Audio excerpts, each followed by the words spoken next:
Guys, আজকে আমি বাইরে ছিলাম, তো সন্ধ্যেবেলা আমি কিছুই খাইনি, খাওয়া হয়নি। তো যাই হোক, রাত্রিবেলায় এসে দেখছি মা কি রান্না করছে। তো কী রান্না করেছে দেখাই, তোমাদের সঙ্গে শেয়ার করি। খুব ভালো লাগলো, খাবারটাও খুব সুন্দর টেস্টি হয়েছে। আমাদের সঙ্গে এটাই শেয়ার করছিলাম। তো দেখো কী বানিয়েছে, দেখো।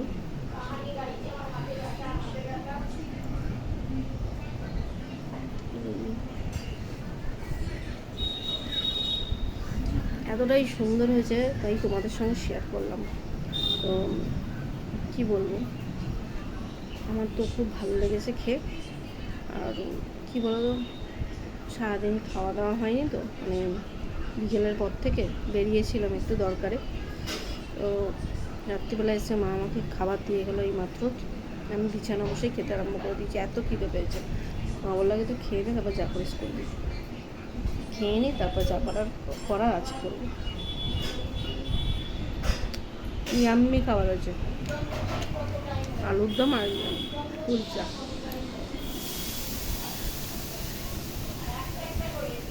হেভি হয়েছে, হেভি।